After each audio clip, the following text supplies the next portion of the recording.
Eh bien bonjour tout le monde, vous ne serez pas sans savoir à quel point certaines personnes arrivent à exceller dans leur domaine et arrivent même à faire avancer bon nombre de choses. On peut rapidement évoquer Aristote, qui a su influencer la science de la sagesse, Steve Jobs, qui a su révolutionner le marché des téléphones, ou encore pour donner un exemple bien plus récent, Venge Dream, qui a révolutionné l'art de ramener la coupe. Oubliez ce que je viens de dire, ça doit pas être bien intéressant. Mais malgré tout, ces personnalités ont tout de même un seul point commun. Elles ont une identité très forte dans leur domaine et vous pouvez me croire, elles n'ont absolument pas eu cette renommée en se tournant les pouces durant toute leur carrière. Eh bien, le domaine des parcs d'attractions a lui aussi ses grands noms. On pourrait s'attarder sur Alan Chikel qui développe les parcours de montagnes russes modernes les plus fous qui puissent exister à ce jour. On peut aussi parler de Michael Mack qui incarne en même temps l'industrie et le modèle managérial d'un bon parc d'attractions.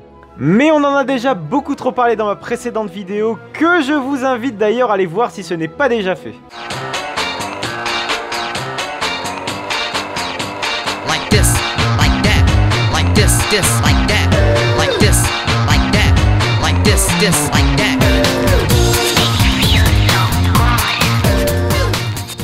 Mais aujourd'hui on va parler de personnalités trop peu connues chez nous alors qu'elles ont contribué à faire évoluer énormément de choses. Eh bien Wouter Dekker en fait partie. Son nom ne vous dit peut-être rien du tout, mais cet homme a bel et bien marqué sa présence à vie dans certains parcs d'attractions. Laissez-moi juste le temps de vous raconter son histoire. C'est en 1988 que le jeune Dekker obtient un premier job dans un cabinet comptable à l'issue de sa formation. Alors oui, tout le monde s'en fout. Mais je vous emmerde un tout petit peu. Juste parce que vous êtes mes abonnés. Abonnez-vous, mettez la cloche. 10 ans plus tard, le groupe américain Six Flags acquérit les parcs Walibi en ayant une idée bien précise en tête. Pour mener à bien leur profonde restructuration, les parcs recrutent énormément de personnel dans les comités de direction. Je pense que vous l'aurez deviné, c'est ainsi que Wouter Dekker baigna pour la première fois dans le monde des parcs d'attractions en décrochant un nouveau poste de directeur financier en l'an 2000 au sein de Six Flags Holland, qui est l'équivalent de Walibi Holland aujourd'hui. Sa mission au sein du parc est de la plus haute importance. Il veille à ce que la stratégie du parc soit la meilleure pour en assurer l'équilibre financier du parc. Il doit donc anticiper chaque retombée économique que pourrait engendrer leurs décisions, il a donc un rôle hyper important dans le choix des attractions. Wouter Dekker arrive donc juste à la fin de la grande restructuration en l'an 2000 avec notamment l'ajout de pas moins de 4 montagnes russes, Superman the Ride, la Villa Volta, Robin Hood et Flying Dutchman.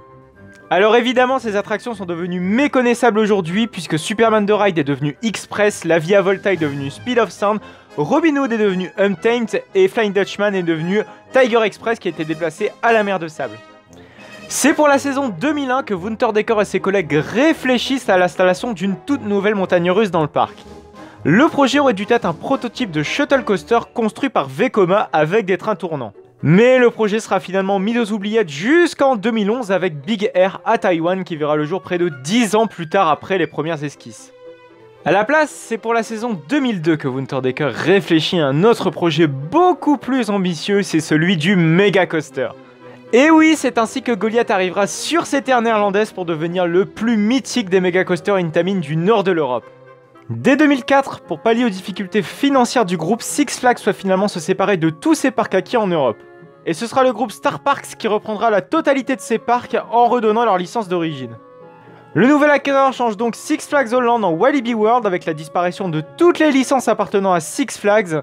Et au même moment, Wouter Dekker se voit promouvoir un tout nouveau poste de directeur financier au sein de Movie Park Germany, qui est quant à lui un parc à thème sur le cinéma qui lui aussi est en pleine reconversion après le rachat du groupe Star Parks.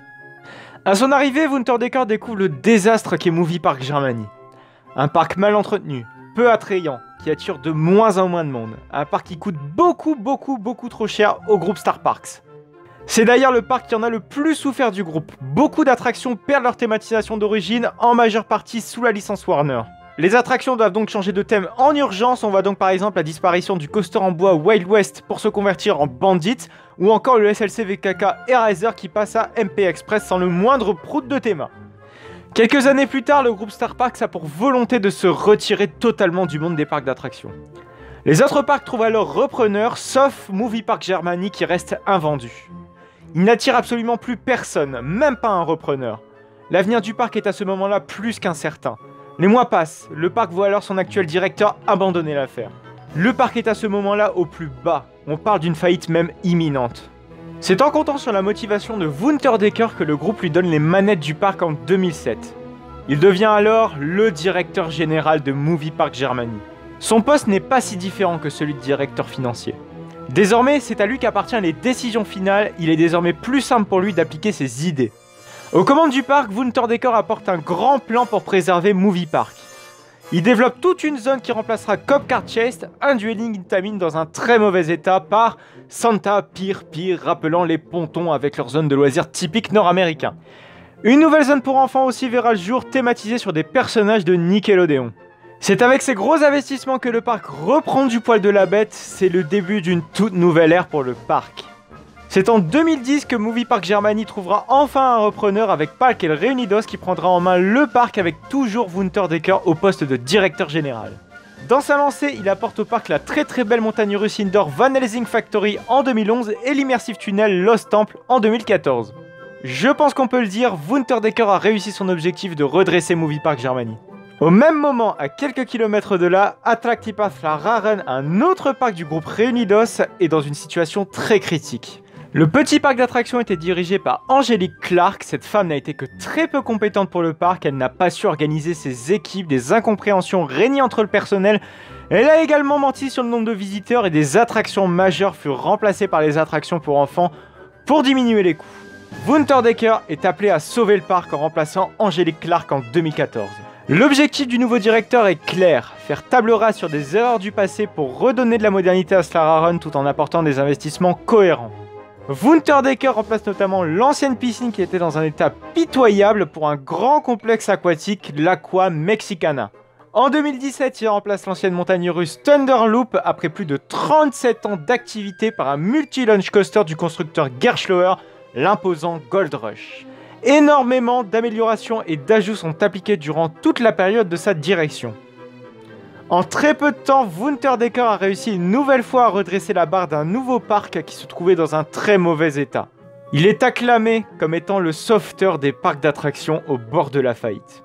Depuis 2019, Wouter a pris la direction de l'Allemagne pour s'occuper de Tropical Island, un gigantesque resort dans un dôme au climat tropical, oui, comme Springfield dans les Simpsons. C'est la fin de cette vidéo, j'espère qu'elle vous aura plu. En tout cas, vous n'oubliez pas de laisser un petit pouce bleu, à commenter, à vous abonner. Vous pouvez aussi regarder une petite publicité sur YouTube, ça vous permet de me soutenir. N'oubliez pas, n'hésitez pas à liker, n'hésitez pas à commenter, n'hésitez pas à vous abonner pour ne plus manquer aucune autre de mes vidéos. Allez, à plus tard!